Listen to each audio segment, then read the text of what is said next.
여러분, 이게 뭘까요? 한번 보시죠.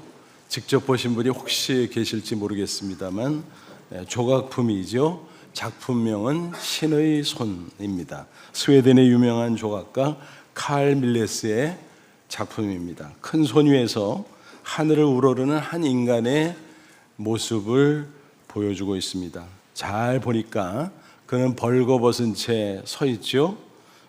이 조각품 어떻게 해석하면 좋을까요? 저는 이렇게 해석을 합니다. 큰 손은 하나님의 손을 의미합니다. 그리고 벌거벗은 인간은 그 손으로 지음받은 피조물 인간, 그리고 그의 주권 안에서 살아가야 하는 존재인 인간을 의미합니다. 그렇다면 우리 인생의 바른 자세는 과연 무엇일까요? 그것은 한마디로 말해서 하나님의 주권을 존중하는 삶입니다. 그럴 때 비로소 승리하는 인생을 살아갈 수 있는 것입니다. 그런데 인간은 끊임없이 어떻게 하죠? 자기 자신을 주인으로 착각합니다. 이게 바로 많은 사람들의 패착입니다. 모든 인간이 죄인이다. 성경은 증거합니다. 그 말의 구체적인 의미가 뭘까요?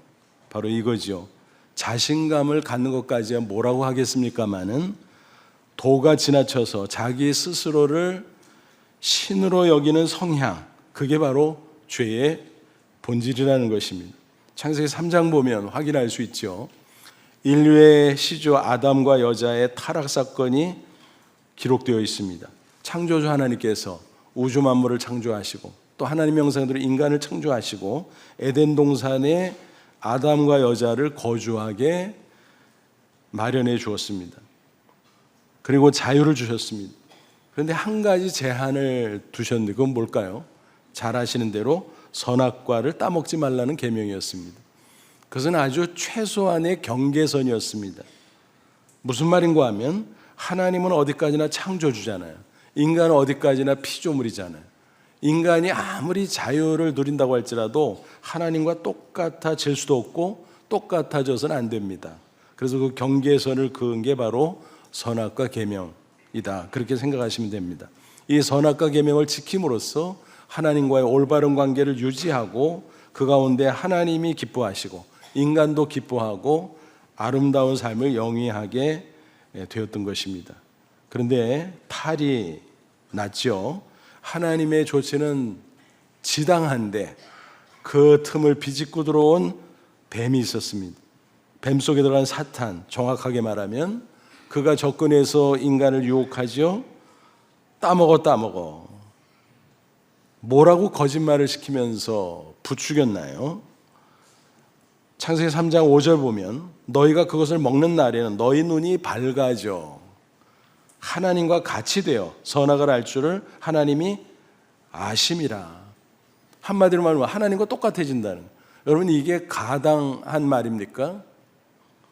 말도 안 되죠. 어떻게 피조물이 하나님과 똑같아집니까? 아무리 인간이라고 할지라도 불가능하죠. 새빨간 거짓말입니다. 그런데 거기에 미혹되어서 속아 넘어갔어요. 여자와 아담이 선악과를 따먹습니다. 바로 그 자체가 범죄 행위였고 그 죄로 인해서 하나님과의 관계가 깨져 버립니다. 그게 바로 인간 타락과 비극의 시작이었던 것입니다. 그렇다면 우리 신앙을 뭐라고 설명할 수 있을까요? 하나님과의 관계 회복입니다. 죄로 말미암아 끊어진 관계 어떻게 회복할까요? 하나님의 독생자 예수님이 이 땅에 오셔서 죄가 없으시면 십자가 못 박혀서 대속의 피를 흘려주셨습니다. 그것을 믿는 사람은 죄에서 사함받는다고 말씀하셨어요. 그게 약속의 말씀이고 복음입니다. 죄로 영원히 죽을 인생이 새 생명을 얻고 영생할 수 있다는 것이니 하나님 안에서 살 수 있다는 것이니 얼마나 놀라운 기쁜 소식입니까? 그래서 복음이라고 하는 거죠.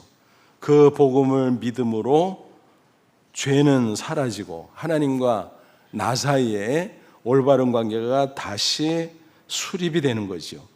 그 가운데 하나님의 주권을 존중하고 주권을 강조해서 때로는 절대 주권 그러죠. 그 주권을 존중하며 살아가는 것 자체, 그게 신앙 생활이라는 것입니다. 그래서 이런 신앙을 가리켜 흔히 뭐라 그래요? 하나님 절대 주권 신앙, 그렇게 말합니다.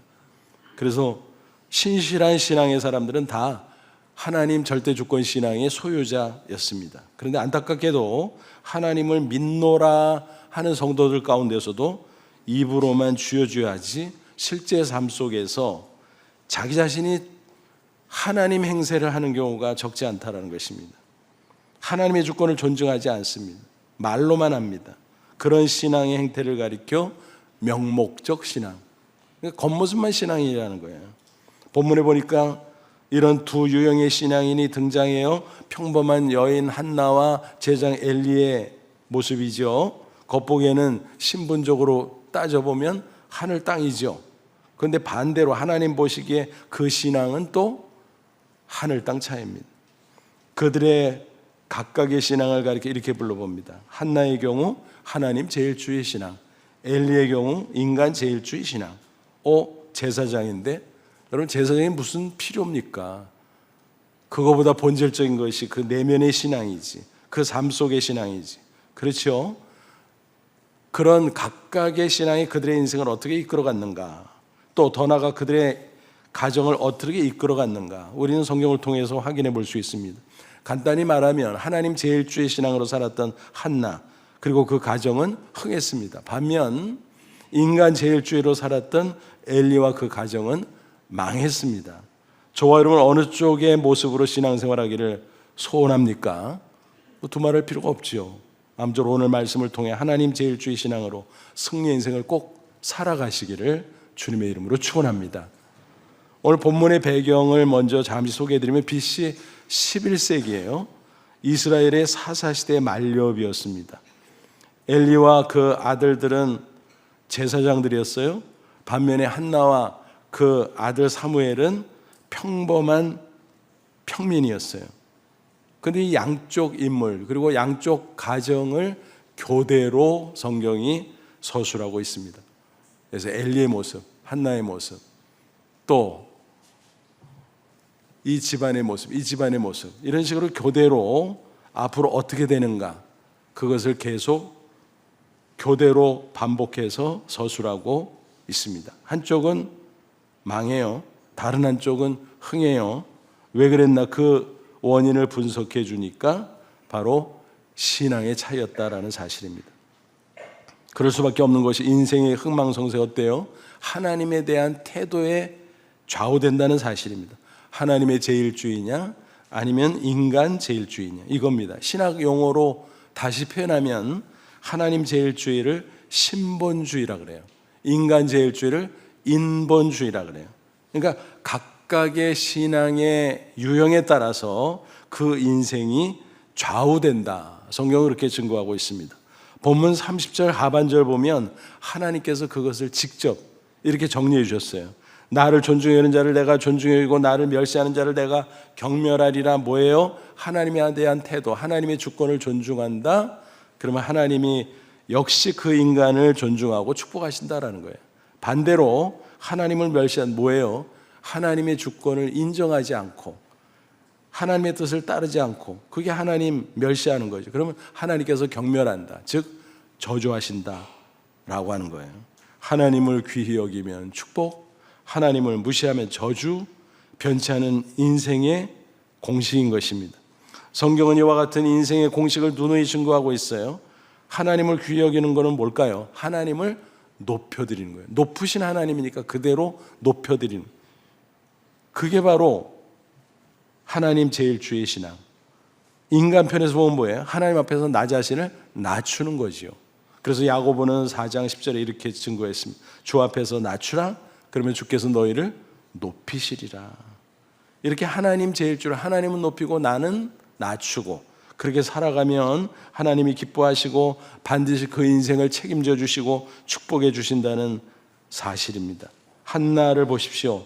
불임 여성이었지만 하나님을 존중하고 기도함으로 이스라엘의 새로운 인물, 사사로 등장할, 또 선지자 제사장으로 등장할 사무엘을 얻었잖아요. 얼마나 놀라운 축복입니까? 평범한 아들도 아니고 그런 역사적인 신앙의 영웅을 얻었다라는 사실이면 엄청난 축복이지요. 그 비결이 무엇나? 바로 하나님 제일주의였다는 거예요. 기도를 그냥 한 게 아니에요. 하나님의 손 안에 모든 게 달려있다. 그런 하나님 제일주의 신앙, 절대 주권 신앙, 이었다는 사실입니다. 그리고 계속 그 이후에도 살아가니까 하나님이 기뻐하시고 그를 축복하시고 그의 가문도 번성케 주셨죠. 어린 사무엘을 특별히 제장으로 바친 후에 어떻게 되나요? 본문 21절, 여호와께서 한나를 돌보시사 그로 하여금 임신하여 세 아들과 두 딸을 낳게 하셨고 아이 사무엘은 여호와 앞에서 자라니라. 불임 여성이었는데 태문이 활짝 열려서 플러스 3남 2녀를 더 낳았어요. 그러니까 도합 4남 2녀. 와, 가문이 번성했습니다. 또 사무엘, 앞서도 말씀드린 것처럼 사사요 선지자요 제사장으로서 암흑기에 처했던 이스라엘에 찬란한 빛을 비추었습니다. 신앙의 영웅이죠. 그러니까 가문의 영광이 된 겁니다. 한마디로. 반면 엘리 제장은 어떻습니까? 하나님보다 자식을 귀히 여기는 인간 제일주의로 살아갔습니다. 그러다 보니까 갖가지 실책을 저지를 수밖에 없었어요. 자식들 세습해서 제사장들 했어요. 근데 신앙이 온전치 못합니다. 그들은 일탈합니다. 어떻게 해요? 재물을 떼어 먹어요. 백성들이 가지고 온 것을 강탈까지 해요. 뿐만이 아니라 성막에서 시중드는 여인을 범하는 만행까지 저지르게 됩니다. 그럼에도 자식을 제대로 책망하지 않아요. 그냥 그 소문을 듣고도 그러거니 하다가 나중에 몇 마디 하는데 그게 책망인지 교훈인지 아니면 뭔지 마사지 하는 건지 뭔지 모를 정도지요. 그러니 자식의 죄를 키우게 된 꼴이죠. 이런 거는 자식을 위하는 게 아닙니다. 자식을 사랑한다면 신앙에서 벗어나면 책망할 줄 알고 심지어는 매를 들 줄 알고 그래야 되죠. 엘리는 그거를 놓쳤어요. 결국 자신도 망하고 자식들도 망하게 하고 가문도 망하고 그렇게 돼버렸다는 것입니다. 오늘 본문 뒤에 31절 34절 보면 하나님께서 뭐라고 직접 선포하십니다. 보라, 내가 내 팔과 내 조상의 집 팔을 끊어. 팔은 힘을 상징하잖아요. 가문의 힘을 끊어버리겠다. 맥을 끊어버리겠다. 내 집에 노인이 하나도 없게 하는 날이 이를지라. 가문에 노인이 없다는 건 뭐예요? 다 젊어서 요절한다는 거지요. 망하는 집이라는 거지요. 내 두 아들 홈리와 비나스가 한날에 죽으리니 그 둘이 당할 그 일이 내게 표징이 되리라. 무슨 얘기일까요? 사무엘상 4장에 그 사건이 벌어지는데 블레셋과 전쟁하러 나갔다가 그 두 아들이 죽임을 당해요. 그 소식을 듣고 충격받은 엘리도 즉사합니다. 그러니까 이게 시발이 되어서 대대로 망하는 것이었습니다. 그래서 하루아침에 패가 망신을 한 것이죠. 성경은 이와 같이 극명한 대조를 통해서 하나님 제일주신이 얼마나 중요한가를 강조하고 있습니다. 아무쪼록 저와 여러분 하나님 제일주의 신앙으로 꼭 승리의 인생 살아가시기를 다시 한번 축원합니다. 그럼 구체적으로 어떻게 사는 게 하나님 제일주의로 살아가는 것일까? 모든 면에서 하나님을 꼭대기에 올려놔야 돼요. 하나님이 바로 그러신 분이기 때문에. 그래서 최우선순위로 모셔야 된다. 모든 면에 그렇지만 특별히 세 가지를 우선시하면 그게 하나님을 제일 높이는 거다라고 판단할 수 있습니다.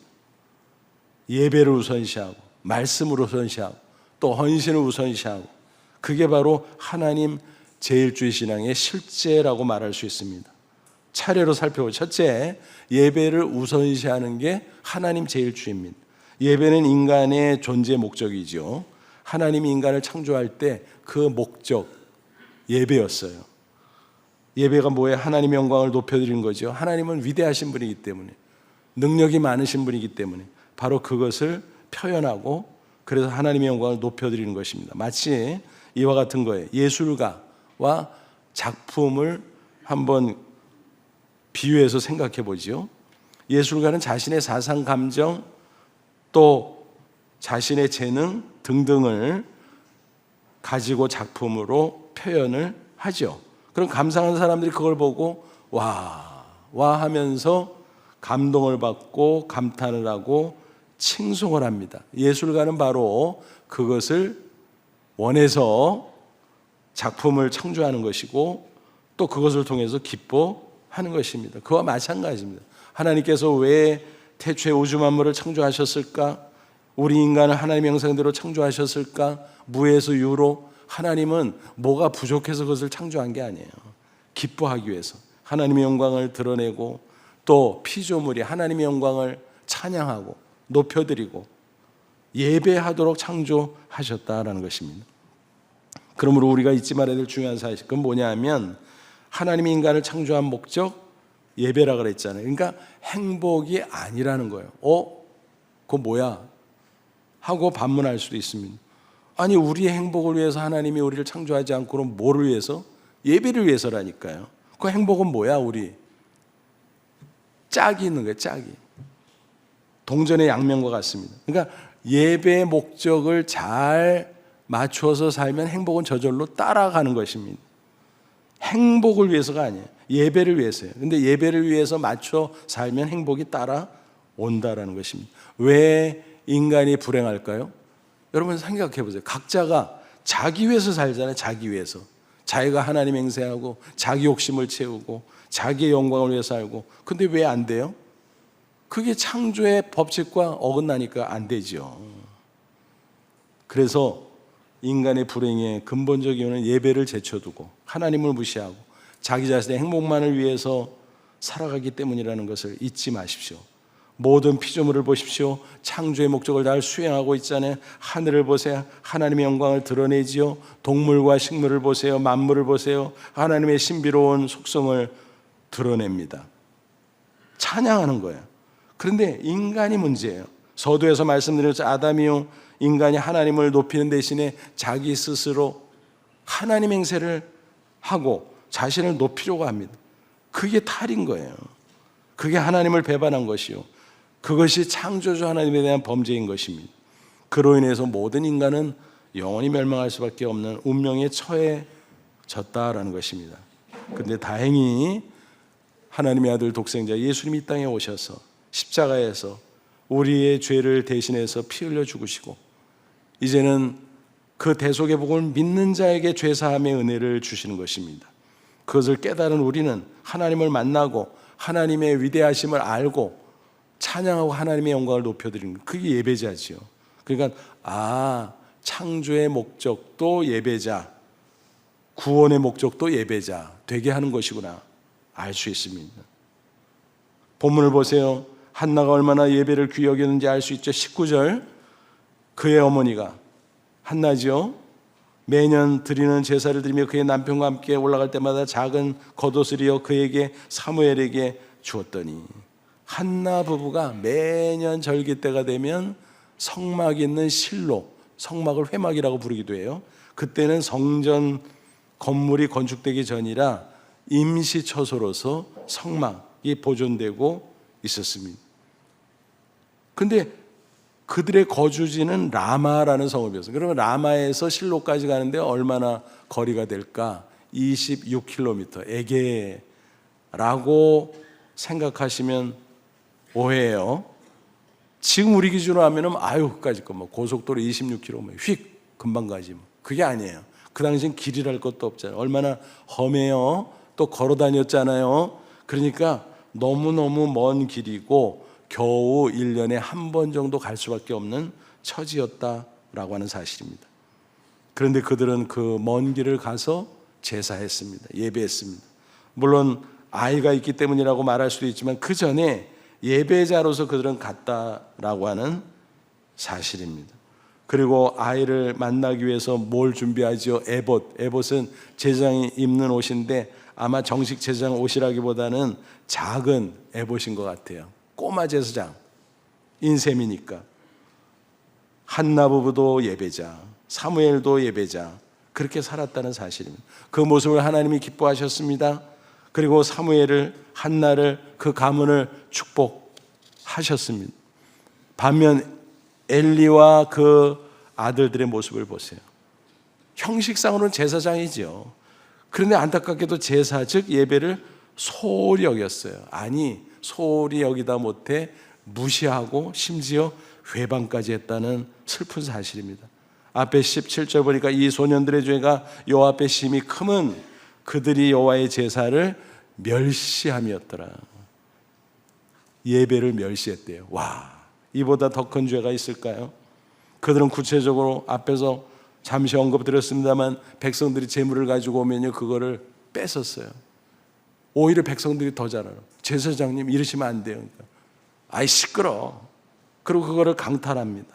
세상에. 말하자면은 헌금 도둑질을 한 셈이지요. 그런 모습을 보고 하나님이 얼마나 화가 나셨겠습니까? 29절 너희는 어찌하여 내가 내 처소에서 명령한 내 재물과 예물을 밟으며 내 아들들을 나보다 중히 여겨 내 백성 이스라엘이 드리는 가장 좋은 것으로 너희들을 살찌게 하느냐. 무슨 얘기예요?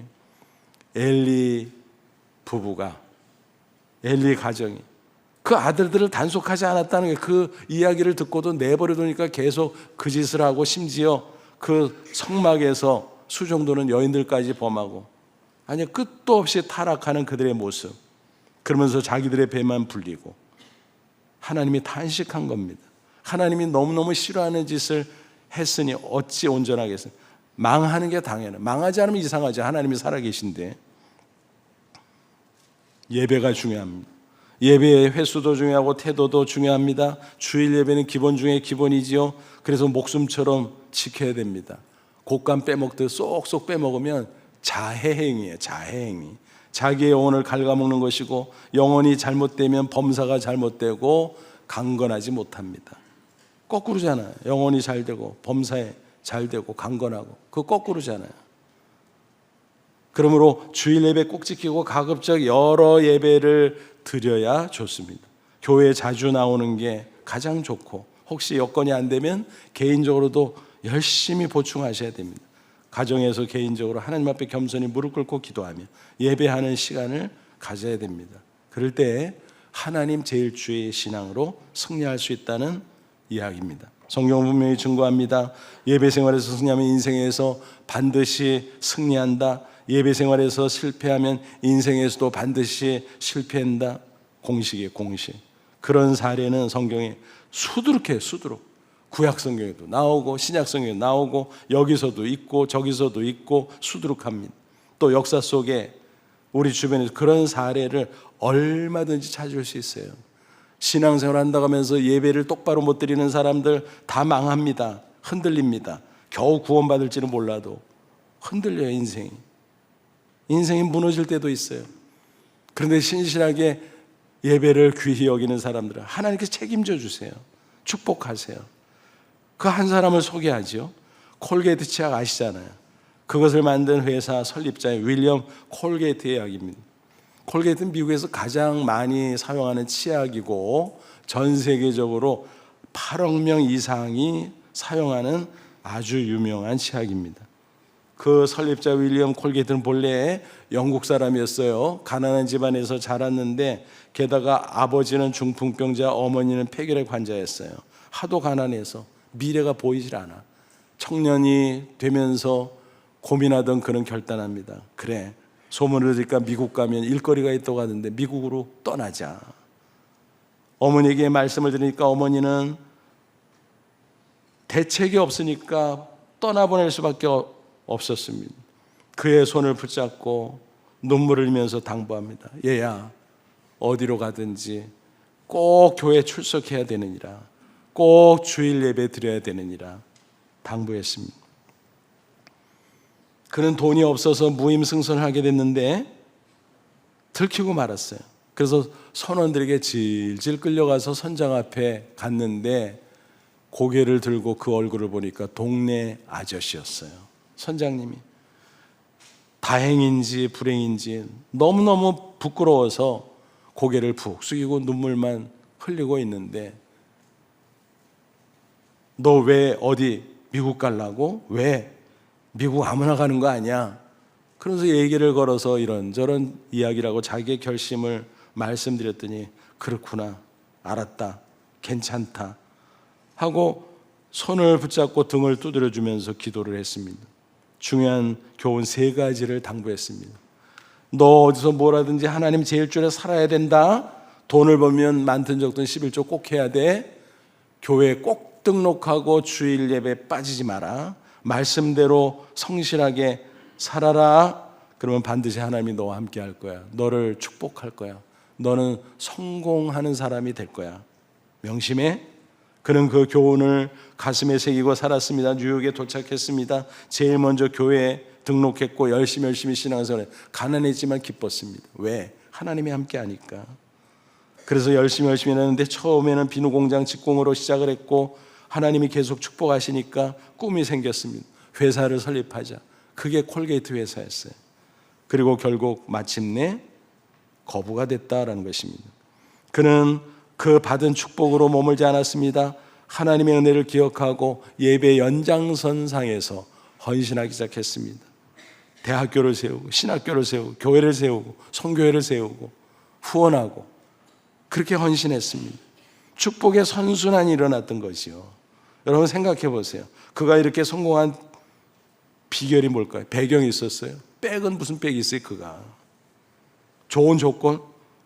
그런 게 어디 있어요? 그에게 부지런히 노력했다고 했겠지. 그렇다고 돼요? 아니잖아요. 결정적으로 하나님을 귀히 여기며 예배를 우선시할 때 하나님이 그를 책임져 줬다는 놀라운 사실입니다. 아무쪼록 저와 여러분도 예배를 모든 일들보다 우선시함으로 하나님을 기쁘시게 하고 우리 자손들에게도 이런 삶을 꼭 가르쳐 주시기 바랍니다. 그래서 하나님의 축복으로 승리하는 우리 개인과 가정들이 다 되기를 주님의 이름으로 축원합니다. 둘째로 말씀을 우선시하는 게 하나님 제일 주예요. 하나님은 우리 육안에 보여 안 보여 안 보이잖아요. 그러나 성령을 통해서 하나님 우리와 늘 함께 하세요. 근데 성령도 우리 눈에 안 보이잖아요. 그죠? 그럼 하나님이 우리와 함께 하는 거 어떻게 할 수 있을까요? 말씀을 통해서. 하나님은 성령을 통해서도 우리와 함께 하지만 말씀을 통해서 함께 하는 거거든요. 그러므로 하나님에 대한 태도를 무엇으로 평가할 수 있죠? 말씀에 대한 태도를 가지고 평가할 수 있어요. 보이는 말씀에 대한 태도가 보이지 않는 하나님에 대한 태도다. 그렇게 이해하시면 되겠습니다. 하나님을 귀히 여기는 사람, 하나님의 말씀을 귀히 여겨요. 말씀을 잘 경청합니다. 듣고 깨달으면 순종합니다. 실천합니다. 그게 말씀을 대하는 온전한 태도고 그게 하나님의 주권을 존중하는 하나님을 제일로 여기는 태도다라는 것입니다. 엘리와 그 아들들 보세요. 하나님의 말씀을 얼마나 무시했습니까? 앞에 12절 보니까 엘리 아들들의 행실이 나빠 여호와를 알지 못한다. 여기서 알다라는 단어가 중요해요. 뉘앙스가 특이하죠. 히브리어로 야다인데 우리가 생각하는 지식이 아니에요. 그냥 이론적으로 관념적으로 아는 지식. 그걸 head knowledge라 그래요. 그게 아니에요. 예? 말씀을 듣고 이해할 뿐만이 아니라 그대로 실천해서 체험을 하는 거예요. 그러기 위해서는 마음에서부터 움직여야죠. 그래서 이 체험적 지식을 가리켜 heart knowledge라고 말합니다. 엘리는 그게 없었어요. 성경을 잘 알았겠죠. 제사장이니까 남을 가르쳤을 수도 있어요. 그런데 자기가 그 말씀 안에서 살아계신 하나님 만나고 하나님의 놀라운 역사를 체험하지를 못하고 있었다라는 그 아들들 이하동문. 그러니까 제멋대로 살았고 행실이 불량할 수밖에 없었던 것이요. 그런 사람들 어찌 하나님께서 기뻐하겠습니까? 하나님이 어찌 축복하겠습니까? 잘 되려고 해도 인생이 도저히 잘 될 수가 없죠. 하나님이 살아계신데 하나님이 안 계시면 몰라도 망하지 않으면 오히려 이상한 일인 것입니다. 그 반면 한나와 사무엘은 어떻습니까? 늘 말씀을 잘 듣고 고지고대로 순종하는 사람들이었습니다. 특히 사무엘을 보세요. 사무엘상 3장 10절 여호와께서 임하여 전에 서서 전과 같이 사무엘아 사무엘아 부르시는지라 사무엘이 때 말씀하옵소서 주의 종이 듣겠나이다. 하나님 말씀하세요. 내가 잘 듣고 그대로 순종하며 살겠습니다. 얼마나 말씀에 대해서 신실하게 반응했는지 보여주는 대목이죠. 그게 바로 하나님을 귀히 여기는 사무엘 또 한나의 모습이었다라는 것입니다. 성경을 연구해 보면 누누이 강조하는 바가 있습니다. 하나님 말씀에 대한 태도가 하나님에 대한 태도이기 때문에 그것이 곧 인생의 성패를 좌우한다는 것입니다. 대표적인 성경 구절이 신명기 28장에 나오잖아요. 흔히 이 챕터를 축복의 장이라고 말합니다. 그런데 틀렸어요. 정확히 말하면 축복과 저주의 장이에요. 68개 절인데 나눠보면 1절부터 14절은 축복의 메시지, 15절부터 68절은 저주의 메시지. 저주의 메시지가 많네. 많아도 아주 많아. 4배 가까이 많아. 얼마나 놀라운 일인지 몰라요. 왜 그러지? 말씀을 존중하면, 그리고 순종하면 축복, 말씀을 무시하고 불순종하면 저주. 그거예요. 내용을 요약하면. 근데 왜 저주의 메시지는 많은 거야? 하나님 잔소리 하시네? 여러분, 잔소리라고 해도 중요한 거예요. 왜요? 가정에서 부모가 자식에게 말하잖아요. 야, 이렇게 해라. 명심해. 근데 조금 있다가 또 얘기해. 이렇게 명심하라니까. 알았어. 왜 또 잔소리야? 자식들은 그러지 않아요. 누구 위해서 그래요? 누구 위해서? 자식 위해서 그렇지. 하나님께서 누구 위해서 그래요? 이 말씀을 대하는 우리 위해서 그렇지. 경계하시는 거예요. 야, 잘못하면 큰일 나. 저주받아. 그럼 안 되지. 너는 축복받아야지 꼭. 그 얘기예요. 그러니까 비중 있게 받아들이라 이 말이에요. 예수님은 직접 또 이렇게 말씀하셨어요. 요한복음 14장 20절. 나의 계명 말씀을 지키는 자는 나를 사랑하는 자리, 나를 사랑하는 자는 내 아버지께 사랑을 받을 것이요 나도 그를 사랑해 그에게 나를 나타내리라. 나를 나타내. 뭐예요? 내가 함께하면서 내 능력으로 역사하겠다, 그거예요. 그러니까 하나님을 사랑하는 증거가 뭘까? 말로는 얼마든지 하죠. 주여 하고. 그런데 진짜 하나님을 사랑하는 사람은 말씀을 귀히 여기고 말씀에 순종한다는 거예요. 그럼 하나님이 사랑하시고 예수님도 사랑하시고 예수님이 당신 자신을 나타내시고 함께 하시고 그 놀라운 능력으로 역사하시고 축복하신다라는 것이죠. 그렇습니다. 말씀을 귀히 여기고 말씀대로 사는 사람 절대로 잘못될 수가 없습니다. 하나님이 함께 하시고 축복하십니다. 반드시 승리하십니다. 그러므로 말씀을 귀히 여기세요. 늘 가까이 하고 읽고 묵상하세요. 그리고 깨달은 대로 순종하세요. 가라면 가고 서라면 서고 말씀하시는 대로 그대로 행하십시오. 그러면 우리 인생이 하나님의 작품이 돼요. 일시적으로 부분적으로 보면 이 말씀대로 사는데도 뭐 별것도 없네. 이렇게 고난이 많아. 그런데요, 시간 두고 지켜보세요. 이상하게 하나님이 다 합력해서 마치 퍼즐 맞추기 같아요.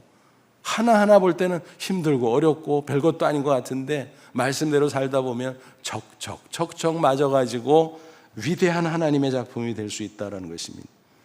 여러분, 신앙생활은 그렇게 하는 겁니다. 아무쪼록 말씀을 우선시함으로 하나님의 축복 가운데 꼭 승리하는 저와 여러분 되시기를 축원합니다. 세 번째로 헌신을 우선시하는 게 하나님 제일 주예요. 한나와 그 남편 엘가나는 사무엘 젖대자마자 몇 살쯤 됐을까요? 한 3살? 하나님 앞에 제사장감으로 바쳐요. 사무엘상 1장 28절. 그러므로 나도. 이 한나의 고백인데 그러므로 나도. 내가 하나님 앞에 은혜 받았으니. 그가 불임의 여성이었잖아요. 기도해서 은혜로 얻은 아들 사무엘이잖아요. 그리고 기도할 때 또 서원했어. 하나님, 아들 주면요 제사장으로 바칠게요. 그러니까 그 서원을 실천한다는. 나도 그를 여호와께 드리되 그의 평생을 여호와께 드리나이다 하고 그가 거기서 여호와께 경배하니라. 사실 소원을 해놨지만 현실 속에서 따져보면 얼마나 귀하고 귀한 아들이에요. 또 얼마나 예쁠 때예요.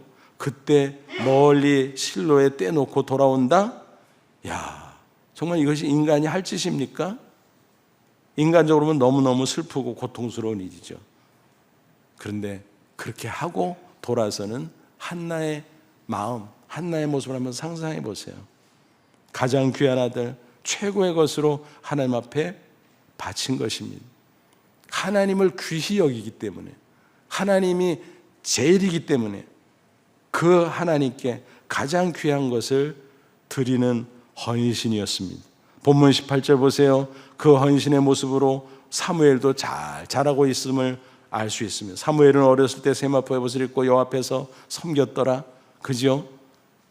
이제 미래의 제사장, 선지자 사사로 무럭무럭 자라고 있어요. 그러니까 하나님께 하나를 드리면요, 열을 주시고 100을 주세요. 하나님이 불려주세요. 우리의 모든 것 따져 다 사실은 하나님으로부터 온 거 아니겠습니까? 공술의 공수고 빈손 들고 왔잖아요. 적신으로 왔잖아요. 나는 우리 부모님한테 물려받았는데 부모님은 어떻게 받았게? 그 부모님으로부터는 그러면 또 어떻게 받을게? 따져 올라가 보세요. 하나님에게서 온 거지. 나는 열심히 공부하고 내가 열심히 사업해서 돈 벌었는데 정말 그래요? 순수하게 자기 실력으로 노력으로? 아니요. 하나님이 건강 주시고 기회 주셨으니까 그렇지. 여러분 성공하지 못하는 사람들 못나서 그런 거 아니에요. 기회를 못 얻어서 그런 거예요. 기회는 하나님이 주시는 거예요. 그러니까 모든 게 하나님이 주신 거예요. 게다가 멸망할 수밖에 없어 우리를 예수 십자가를 통해서 구원해 주신 하나님의 은혜. 모든 게 하나님의 은혜. 모든 게 하나님의 소유예요. 우리는 다만 청직이라 그랬잖아요. 관리인에 불과하다 그랬잖아요. 그러므로 모든 건강, 시간, 물질, 재능, 기타 등등 하나님의 영광을 드러내는 도구로 선용해야 돼. 그게 헌신이에요. 자기 자신의 욕심을 위해서만, 자기 자신의 쾌락을 위해서만 사용하는 것 안 됩니다. 물론 우리 육체를 보존하기 위해서 사용도 해야 되겠지만 100% 그렇게 하면 곤란하다라는 것입니다. 사도 바울은 이렇게 권면합니다. 로마서 6장 13절 또한 너희 지체를, 여기서 지체는 몸, 육체뿐만이 아니라 인생 전체를 가리켜요. 불의의 무기로 죄에게 내주지 말고 오직 너희 자신을 죽은 자 가운데 살아난 자 같이 예수님처럼 하나님께 드리며 너희 지체를 의의 무기로 하나님께 드리라. 그러니까 하나님이 주신 인생을 가지고 어떻게 사냐. 어차피 우리는 도구다. 여기서 무기라는 말이 번역을 그렇게 해놨습니다만 영어 성경 instrument, 도구라는 말이죠. 또는 악기라는 말도 돼요. 그래서 악기를 비유로 설명을 하면 여러분 악기를 만든 그 제작자의 목적이 있잖아요. 그 목적대로 아름다운 음악을 연주해야 되잖아요. 근데 끽끽하고 소음이나 내고 이상한 저질 음악이나 연주하고 그거 안 되는 거죠. 악기가 의식이 없지만 악기가 의식이 있다면 뭐가 행복해요? 제작자의 목적대로 연주될 때 행복하겠죠. 우리 인생도 마찬가지라는. 그게 헌신이고 그래야 우리가 진정으로 행복에 이를 수 있다는 것입니다. 만약 여기서 어긋나면 반대로 사리사욕만 위해서 사용하면 하나님이 언제든 거두어 가실 수 있다는 무서운 사실, 성경 우리에게 경고하고 있습니다. 그러므로 우리는 헌신을 우선시하는 그런 삶을 살아야 마땅한 줄 압니다. 우리 교회 부목사로 심호하다 현재 장충교회 담임 목사로 사역 중인 장재찬 목사님 이야기입니다. 마침 오늘 오후 헌신 예배 강사로 오세요.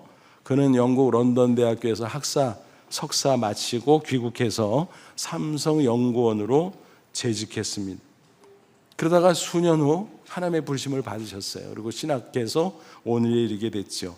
그런데 신학을 하기 전 청년 시절 서울에서 회사를 다녔잖아요. 근데 고향인 대구 자기가 섬기던 개척교회를 주말마다 매주 내려갔대요. 그래서 매주 주일 예배드리고 매주 교회 구석구석 헌신 봉사하고 그 얘기를 듣고 제가 되물었어요. 아니 그게 가능했어요? 그게 가능했어요? 그게 가능한 일이에요 그게? 얼마나 많은 물질이 들고 얼마나 많은 시간이 들며 또 얼마나 많은 일들이 막 밀고 들어왔겠어요. 근데 그거 다 정리하고 최우선순위 그거를 지켰습니다. 그렇게 헌신하는 가운데 평신도 때 얘기예요. 신학생, 목사 때 이야기가 아닙니다. 제가 두어 번 추천서를 써줄 기회가 있었는데 그 이야기를 꼭 그 안에 적었어요. 딴 것도 많이 썼지만 그게 얼마나 도움이 되는지 모르겠습니다만 저로서는 그게 제일 중요하다고 생각했기 때문입니다. 위임식에 제가 축사 순서를 맡았는데 그때도 그 얘기했어요. 그랬더니 참석한 성도들과 하객들이 다 감동받고 함께 기뻐했습니다. 그래서 그런지 하나님은 그를 귀히 보시고 좋은 교회 담임 목사로 세워서 마음껏 목회하고 마음껏 선교하게 해 주셨습니다. 그렇습니다. 우리가 하나님의 은혜를 감사하면 아낌없이 기쁨으로 헌신할 수 있고 그러면 하나님이 반드시 책임져 주시는 줄로 믿습니다. 여러분 신앙생활 잘하고 싶으시죠? 인생 승리하고 싶으시죠? 그러면 딴 거 없어요. 열심히 노력하는 거 해야죠.